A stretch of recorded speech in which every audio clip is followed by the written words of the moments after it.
Good evening and a very warm welcome back to the session. Am I audible? Good evening. Yes, ma'am. All right. I was just going through the chat and I got to know that two more participants, Manjula on the Gift of Magi and Arpita Pandey on World Poetry Day, has penned down something really very beautiful. And I really appreciate that the participants are taking keen interest in the session, and it's a big manifestation that yes, it is going well. And I would also like to appreciate Mamta and Surbhi, both the participants who had sent their writing in poetry in the last session, and they are worth appreciating. Fabulous work done by the participants, and I wish and hope that the participants take the same kind and show the same kind of enthusiasm. This will really add to your classroom management, and the children will be really benefited. Your enthusiasm is infusing a lot of enthusiasm thereby in me as well. All right. For the third session today, taking workshop lessons into classrooms, and classrooms as a colorful fish tank, a small pre-work was allotted, and I'm quite confident that the participants must have worked on it. All the teachers who are present here, I'm very sure that they must have been attending professional development programs, webinars, some kind of workshops.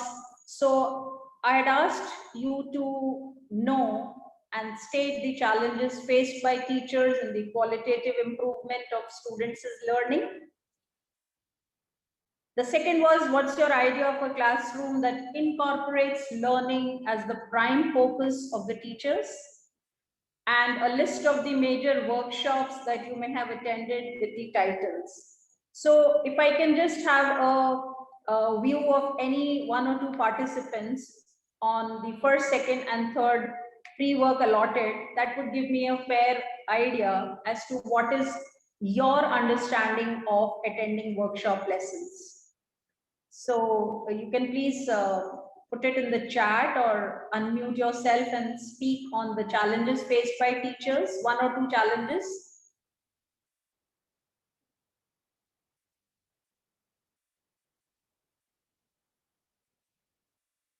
Any one of you?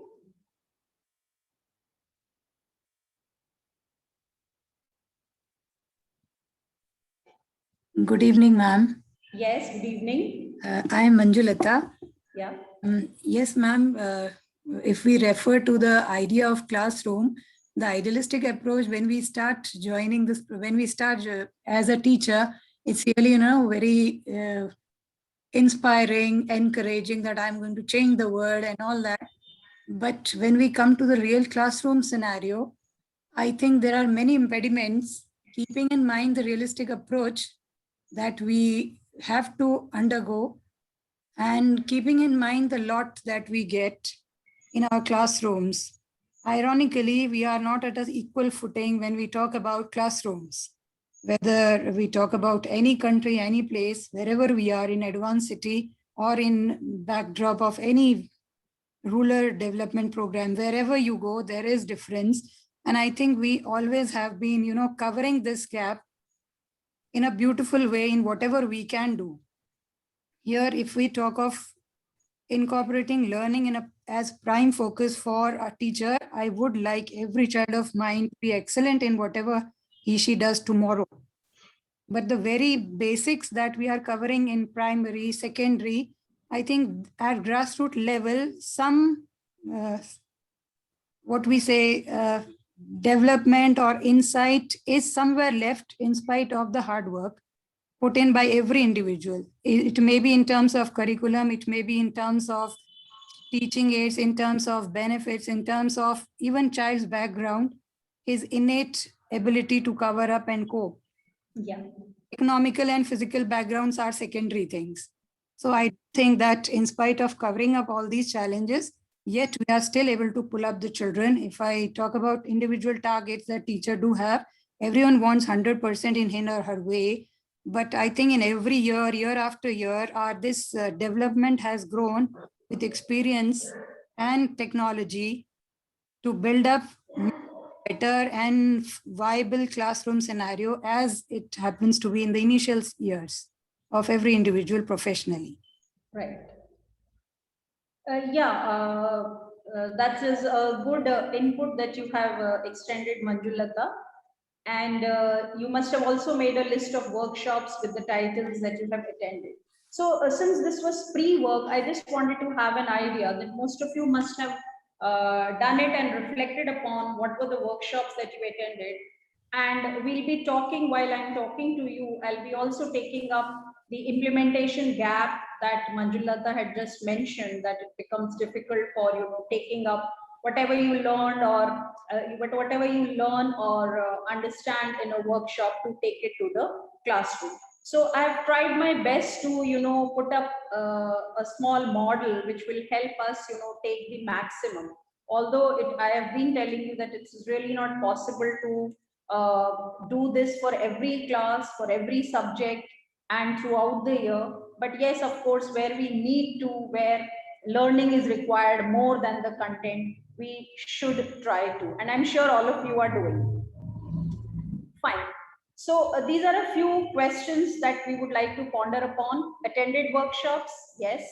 Professional development programs? I'm sure yes. Seminars, webinars, etc. Interactions, dialogues, group discussions, and so on and so forth. What did you take home and how did you use the learning in your classroom? We learn a lot, we take home a lot of things, and how have we used them in the classroom? That is another question. Summarize the benefits or disadvantages of workshops for enhanced learning. There are benefits, of course, moreover disadvantages, all of us know. To what extent does teachers' professional learning have an impact on classroom teaching? Imagine a teacher who has not attended any seminar, webinar, workshop, or any professional development program, completely absent from her, tenure as a teacher. Then you will get an answer to, probably a closer answer to, what extent does teachers' professional learning have an impact on classroom teaching? What changes are seen in the classroom as a result of teachers' professional learning? Sometimes we realize the importance of a particular thing only when we think about its absence. So since we are used to attending a lot of professional development programs, probably we may not be able to understand what would happen if there were no programs to enhance the teachers' learning, thereby to put it in the classroom. So sometimes we take workshops very easily and we also do it for the heck of it. Sometimes we do it as a compulsion, sometimes we attend them since it would be enhancing your curriculum, your what you call CV, and there would be many other more reasons. But if you just introspect and reflect, consider the absence, and then you will realize the value and the relevance of using these strategies that you have learned in your workshops into your classroom. Generally you may feel that what good are these workshops? We are not able to, as one of the participants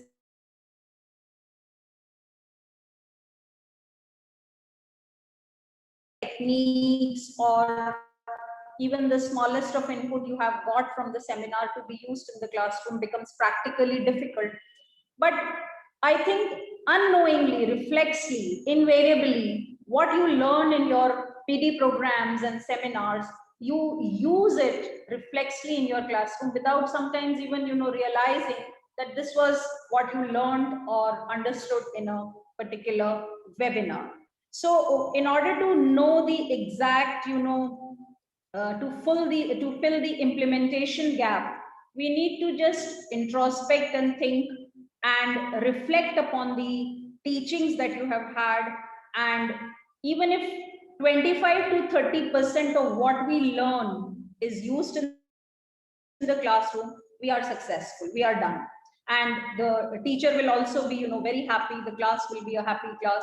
So I'm not talking of 100%, which is almost impossible, but even if 1/4 of it's used, we will call ourselves as, enhanced teachers, and enhanced learning being used in the classroom. Now we also know that what do these workshops do to the teachers? What is their impact?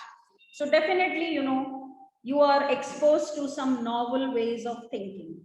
By novel ways, I mean you get a new outlook, you get a new understanding, you get a what you call purpose, you get a perception, you develop a new approach to a particular topic after having attended. You feel rich, you feel enriched. So all of us know that it exposes us to various new methods, new modes. It causes fun with learning, yes, to combat the insipid and monotony in the classrooms.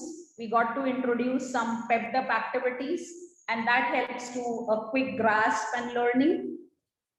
The teachers are inspired to work better, self-motivation, that is very, very essential.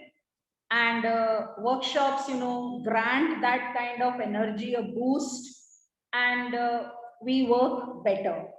Maybe we don't realize, but the learners do realize. Then the workshops lead us to improvisation through assessments, frequent assessments about your own self that will help you to fare better in the classroom.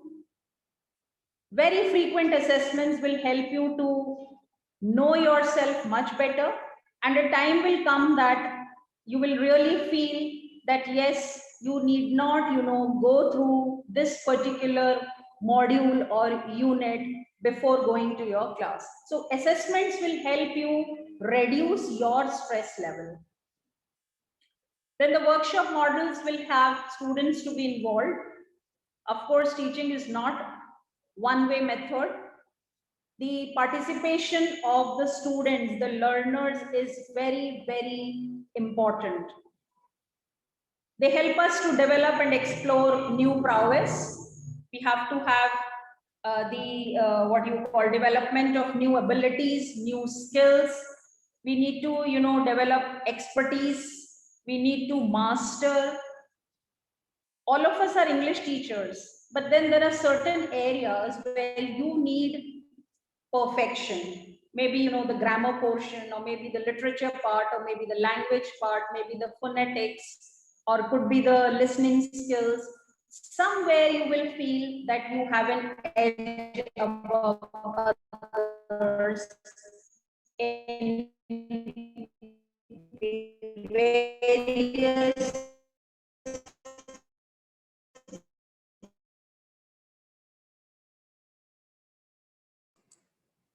Ma'am, Dr. Veena?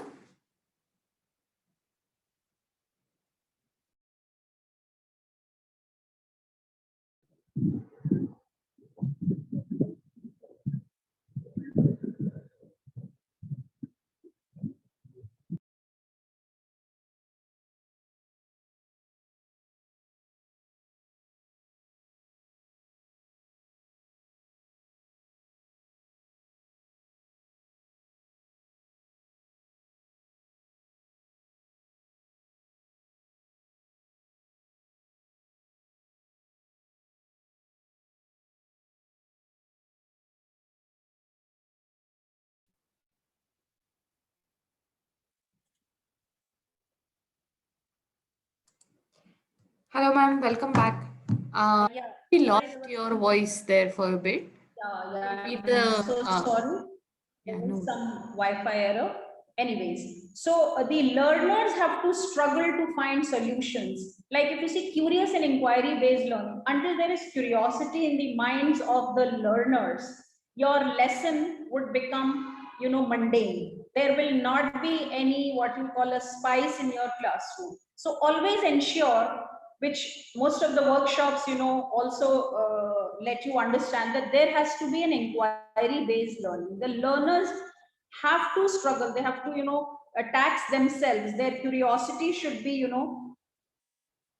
yes. Am I audible, Mansi? Yes, ma'am. Go ahead. So inquiry based learning is very, very essential. And this is what the workshops generally focus on, putting this into a classroom.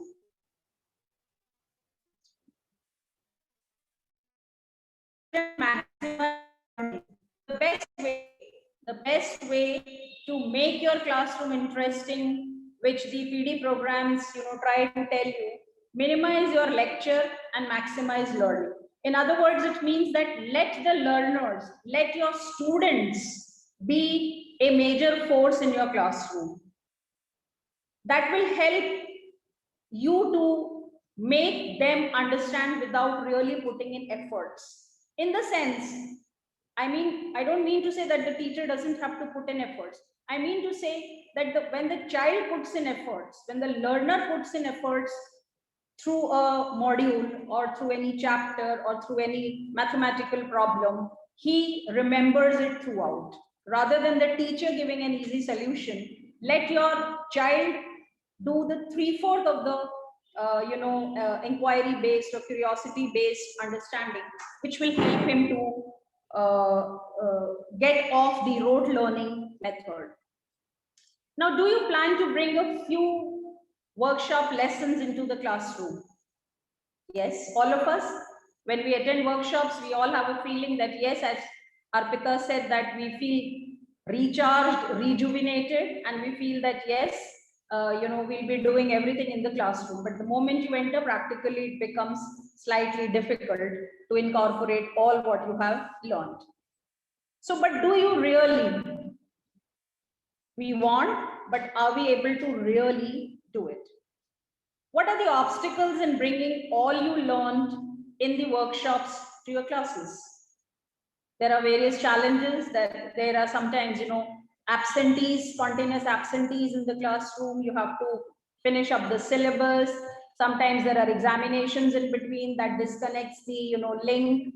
So there are various obstacles. You're short of time. You have some, programs along with your teaching curriculum, with your academics. You have to carry on with a lot of co-curricular activities. So there are lots of obstacles in bringing all what you have learned in workshops to the classroom. But we are not talking of taking all in the classroom. We are talking of only a specified portion, a small percentage of what you learn, putting it in the classrooms. Now, supposing here I've taken an example of a reading workshop that you may have attended, and I'm sure all of you must have in the past attended a few reading workshops. So how do you take the reading workshop lessons into your classroom? Your children are given a passage to read. There are two levels of support. The first is I do and you watch. The second is I do and you help. These are the levels of teachers' support. The teacher does and the learner watches. The teacher does and the child helps. The second level is you do and I help. You do and I watch. You is the learner and I is the teacher. So you do, I help, you do, I watch. Which do you think is a better practice to adopt in the classroom? You do and I help. Contrary to it, if you see the second one, I do, you help. That means the teacher is doing all the work and the child sometimes, this will always happen with the children who are above average. They will, sometimes give their answers and they'll be anxious to, raise their hands in order to answer. But that in contrast to you do, I help, you do, I help is the best strategy. How? You let the children do the maximum, and you, while the children are doing the reading or whatever you have allotted, you accord help at when you are questioned, when you are asked to assist the child. Try this, dear participants, and you will feel the difference in contrast to I do and you help. Because generally what happens is the notion which floats amongst the teachers is that let us do in order to avoid all the hassles of prolonging a particular module, prolonging a particular lesson, and let me only give everything to the child so that he or she universally understands, and then you are done with the chapter. It definitely requires a lot of efforts from the teacher's side in adopting you do, I help. Because when the learner does and you help, a lot of patience is required. And sometimes as teachers, we run out of patience. But once in a while, we have a lot of patience that the learners do, and the teacher's task is just to assist, just to help. Like you can be, just you can do the garnishing and let the cooking be done by the children. So warming up definitely is essential to bring a lift to the class. And once you do the warming up, the ice breaking, the brainstorming, you do I help technique will work very beautifully. It will, adjust very well within the pursuits of your classroom. As I told you in the previous slide, why should be an integral part of your conversation? This helping part by the teacher is just why. The you do, I help, the teacher has just to keep questioning the child why, curiosity. And the more you build curiosity, the better your class will absorb, the better the reactions of the children would be, the better the learning would be. And the workshops, try to tell us that the basic idea is that your classroom should be a learning classroom. An environment of learning should prevail. And that is possible only when the curiosity level of the children is, hammered. Now, how can you condense your reading workshops into classrooms? I have just taken the example of a reading workshop because possibly for various titles, we cannot, just condense. So I thought I'll take up a reading workshop example and how you can take that into your classroom. So what you can do is, you can divide your lesson into 3: mini lesson, work time, and a process of debriefing. If you have attended reading workshops, I'm sure you will understand what I mean by bifurcating your class into these headings. Read aloud, vocabulary review, introduce a problem or situation, video clip, song, poem, etc., reader's theater, graphic organizer, and teaching practice of a specific skill. Suppose in your classroom, 6th, 7th, 8th, whatever, supposing you have a lesson on deserts, or say any title or under the sun.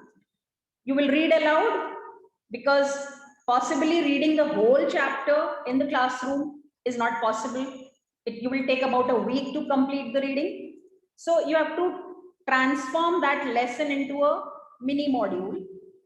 Just see the vocabulary which needs to be reinforced in the classroom. What is the main problem, heading, theme, plot, and on which the story revolves? Related to that, if you can have a video clip or a poem recreated or a song recreated, try to develop that particular theme into a reader's theater, depending on how much and what the teacher can do. You can put it in the form of some graphs, some pictures, pictographs. If you feel that your chapter can be concised into a small graphic image, and teaching and practice of a specific skill is hinted in that module. So this is homework for the teacher. So once you frame a mini lesson for your module, the learner and the teacher both find it very easy to implement that in the classroom. What happens to the work time? Let the children read that particular chapter at home, independent reading. Let them read in groups.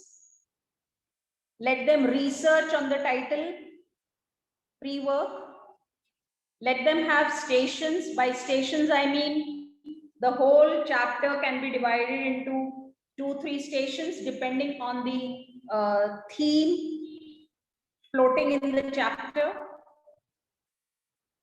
Hands-on activity, if you can introduce some experimentation, some problem solving in that particular module. As I gave you an example of, supposing there's a chapter on deserts or on lakes, on rivers, or on some poet or on some author, there can be a lot of, hands-on activities, problem solving. If there is an emotion that is dealt with in the chapter, you can associate in the digital world your module with some computer games, some virtual field trips, and last comes the teacher.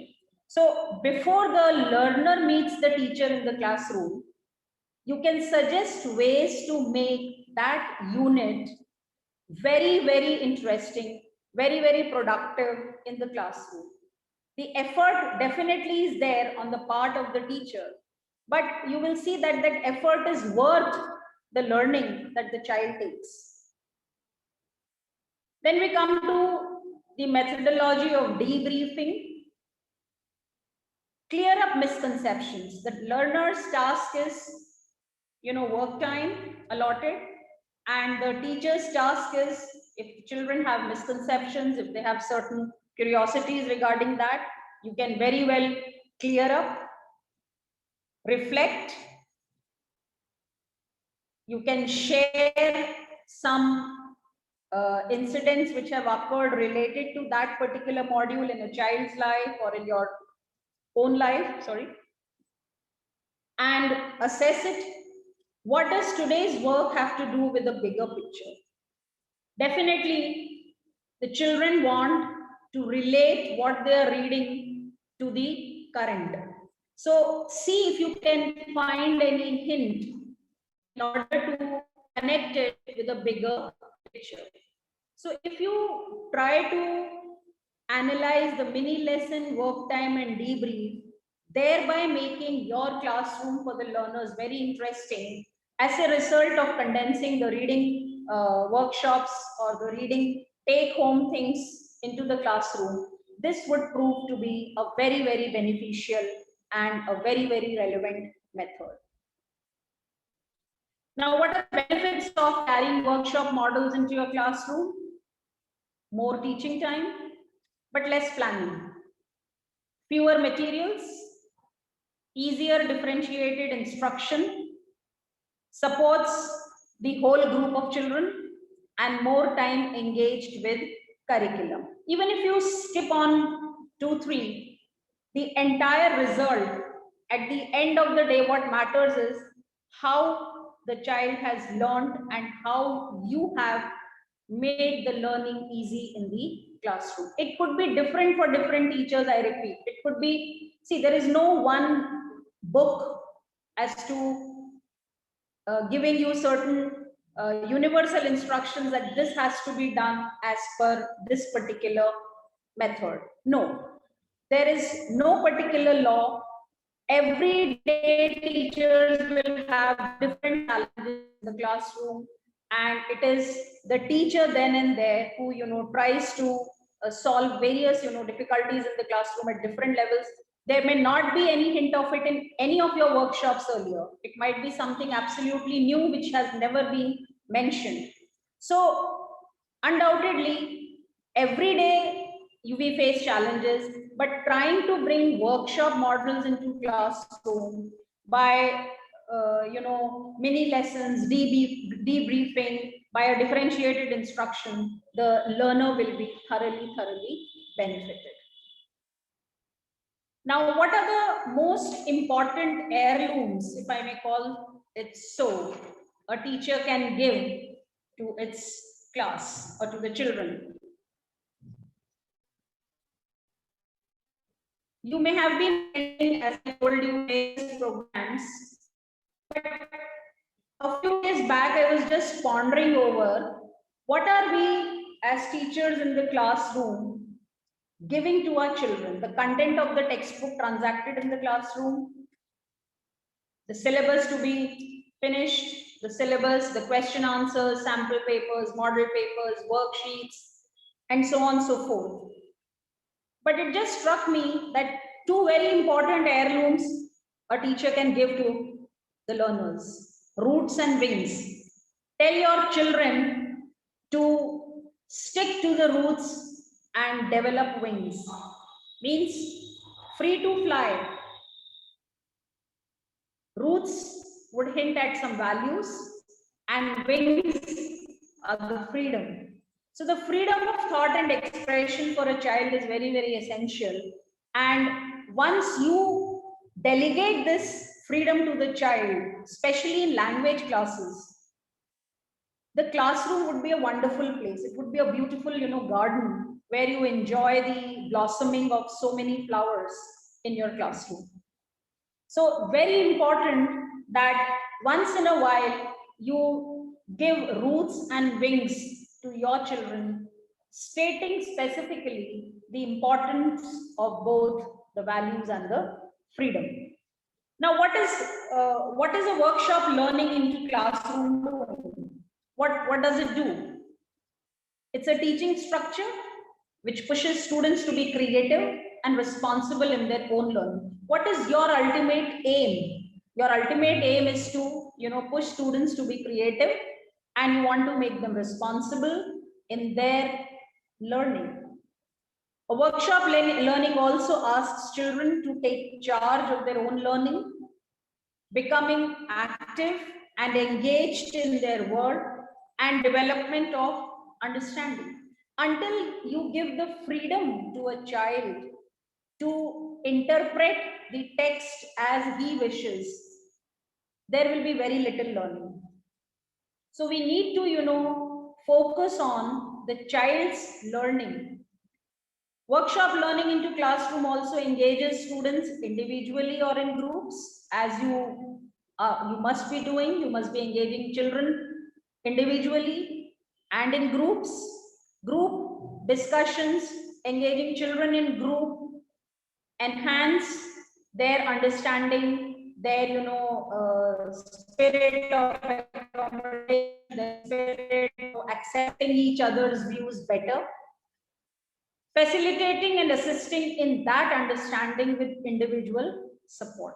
So workshop learning into classrooms can really prove beneficial if we plan how we have to conduct the learning in the classroom from what we have learned. Otherwise, all the learning goes waste.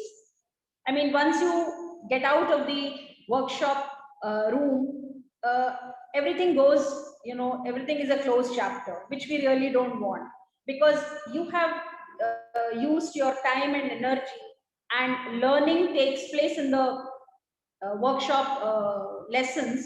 Why should we not be using them? Otherwise, what use are they? So you have to really connect and correlate the learning in the workshop to the classroom learning. Imagine your classroom as a fish tank. There is a very famous book, The Art of Teaching, by Dr. D. Quinn. And the very first lines with which the book starts is, it says that imagine a doctor, a lawyer, or a dentist who has around 40 people in his office or in his hospital at one time, and all of whom have different needs, some of whom really they don't want to be there and are troublemakers. And the doctor, lawyer, or dentist, without any assistance, has to handle them for a period of 8 months or 10 months or a year.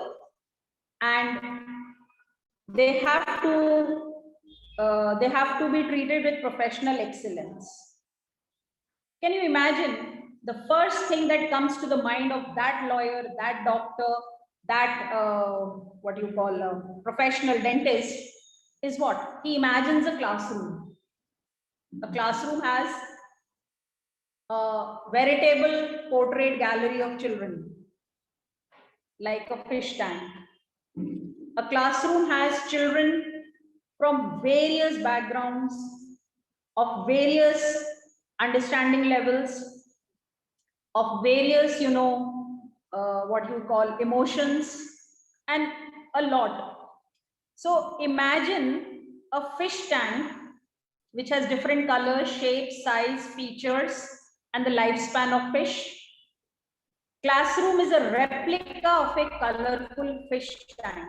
You can have in your minds more replicas, like say a beautiful garden where there are flowers of various colors, size, shapes, etc. Now in a fish tank, you have fish floating lifelessly. Some fish are afraid of the big ones. There are lazy fish, there are anxious ones, they are afraid ones, they are hopeless, they are soft ones, sentimental, touchy, guilty, ashamed. Some are bullying, some are cowards, lonely, and so on and so forth. The list is unending. So once you imagine that if a small fish tank can have so many varieties of fish, how about considering your class with so many varieties of children and then catering to their needs and making each fish understand, making each fish learn, making each fish come out productive from your class. Now there are various units where you have fish in an ocean, in a bottle, in a pond. The size of your classrooms, there may be small classrooms, 20 children, 35 children, 50 children, and so on and so forth.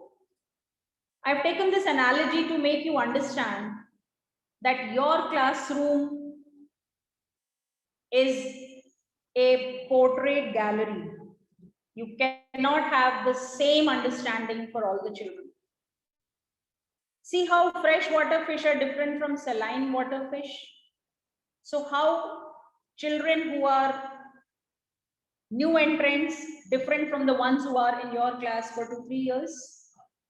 So how do you cater to this kind of a fish tank where there is a variety, where there is a lot of difference amongst all the children in terms of their understanding levels, in terms of their socio-economic backgrounds, in terms of their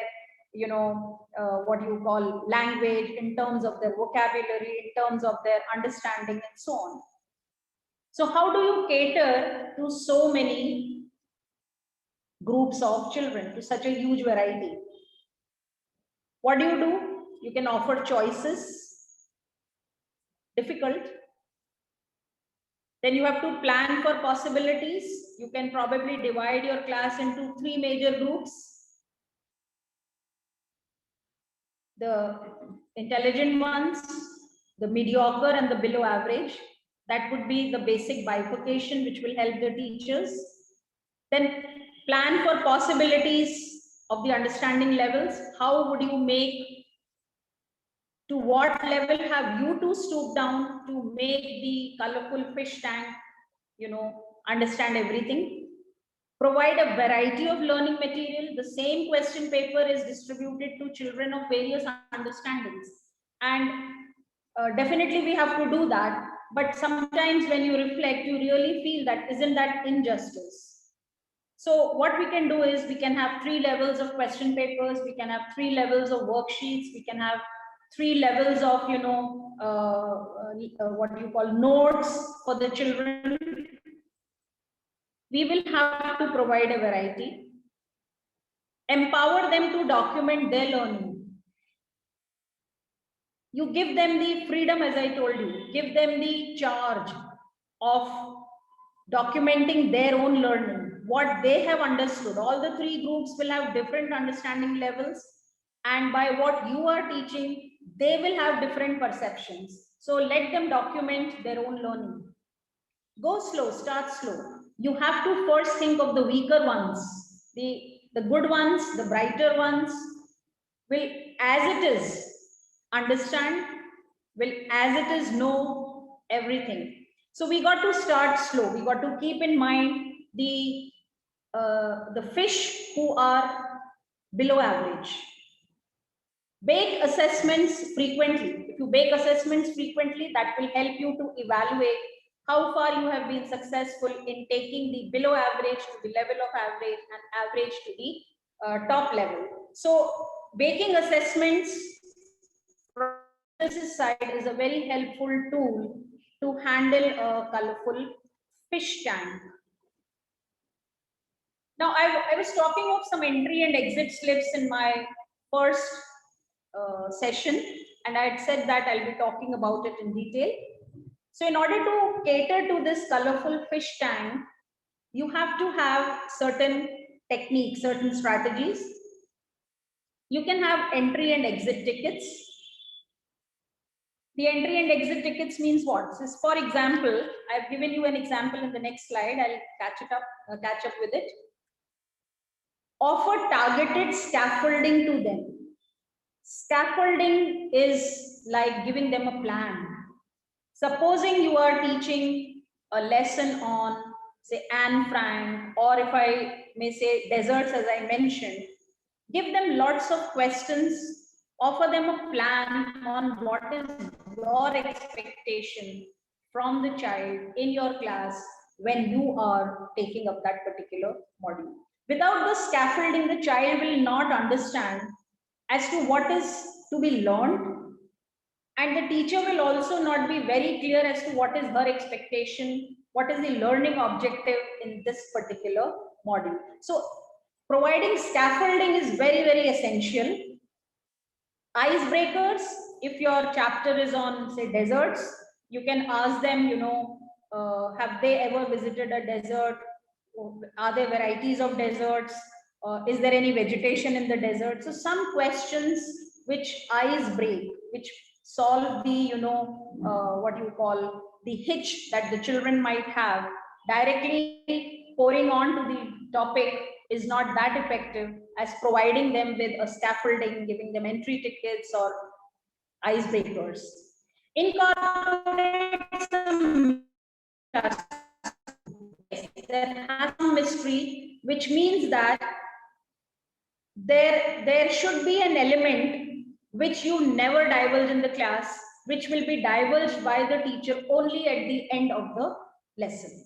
So if you prolong the mystery element, the child's interest is also, prolonged, and his motivation is there to be active in play hot potatoes, Pictionary, quiz time. I repeat, not with all the lessons possible, but even if in a year you plan 3 to 4 lessons on these strategies, mind you, you will have a fantastic output. Hot potatoes, Pictionary, quiz time. I'll not go into detail as to how to play hot potatoes, something like musical chairs.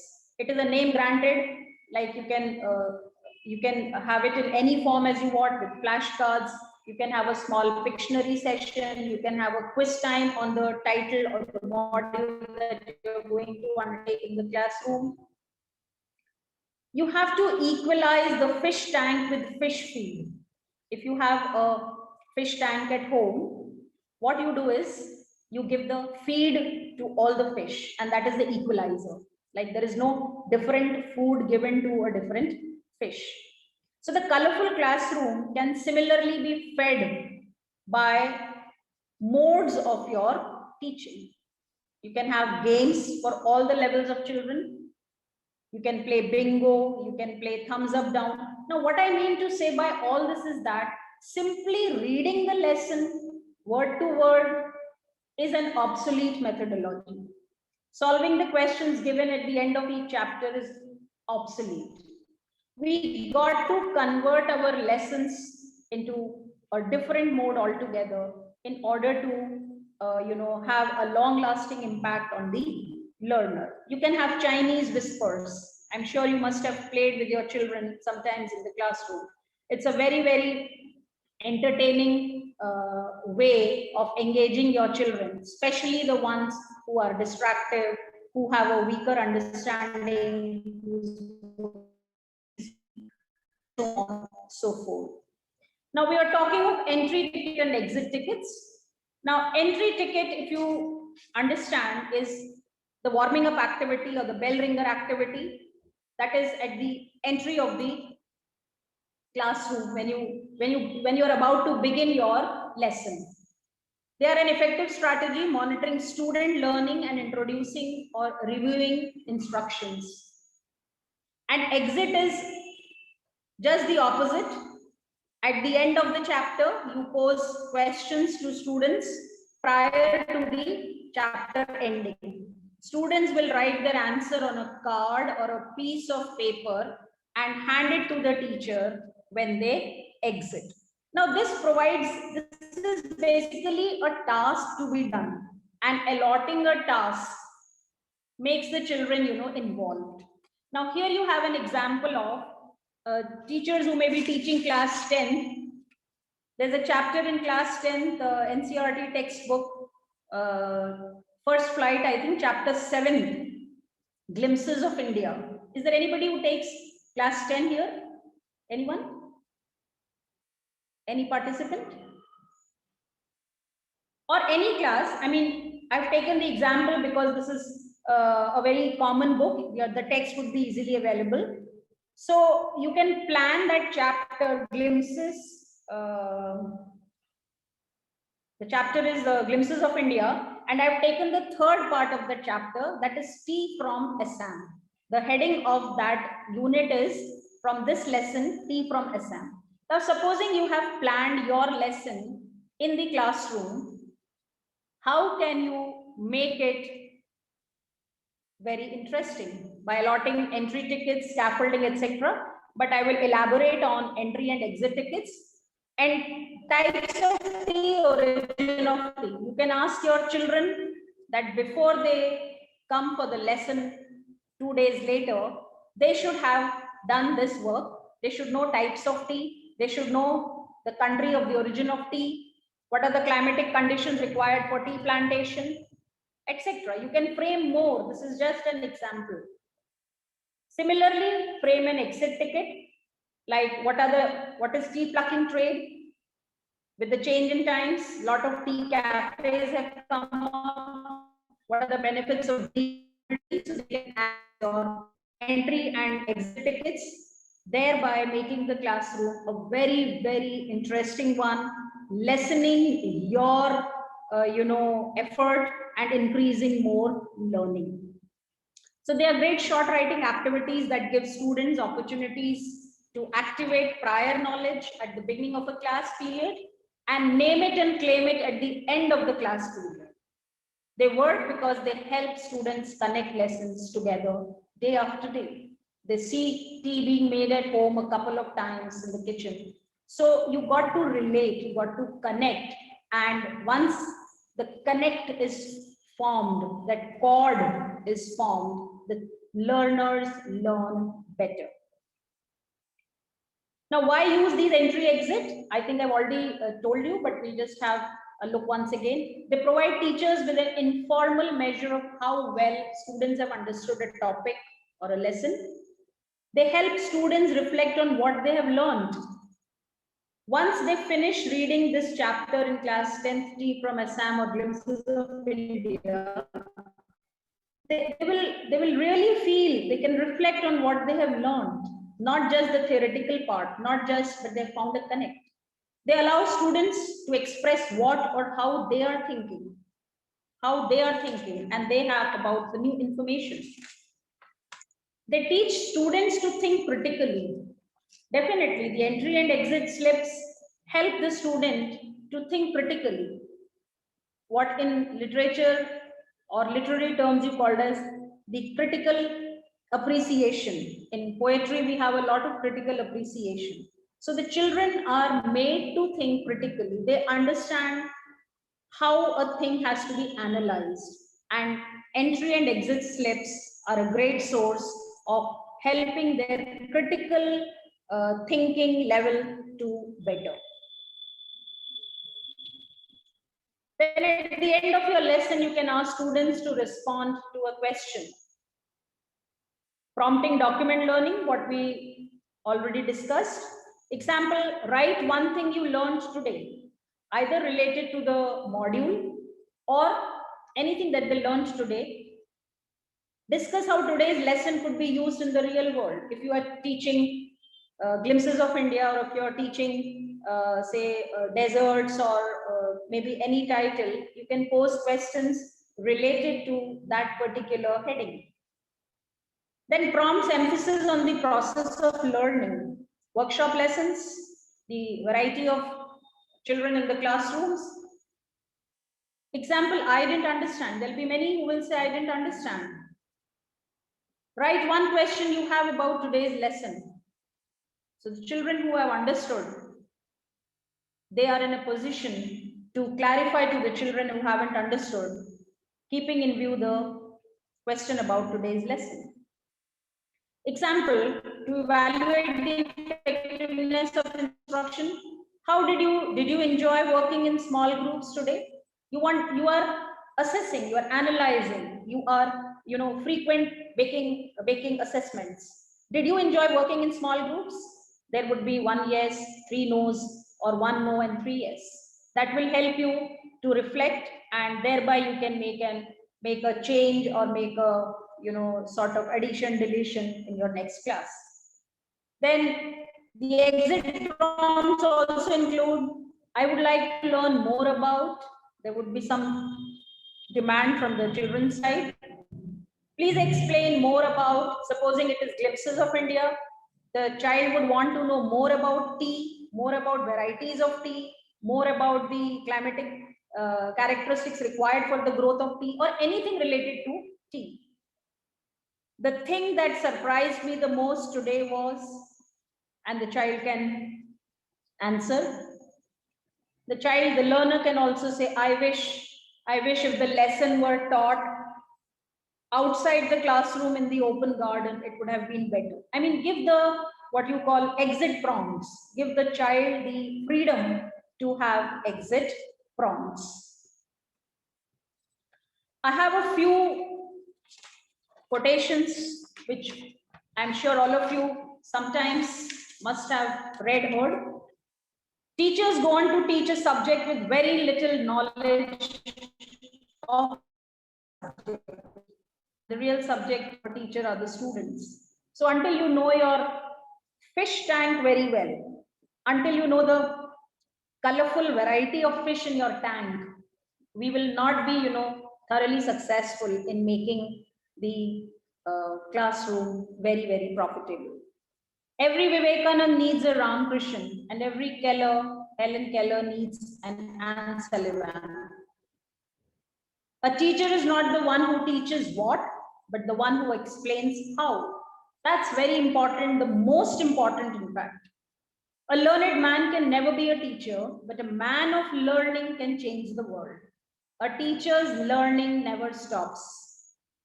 One has to be compassionate, and one has to have a passion for learning. Then we are good teachers. Give your not thoughts.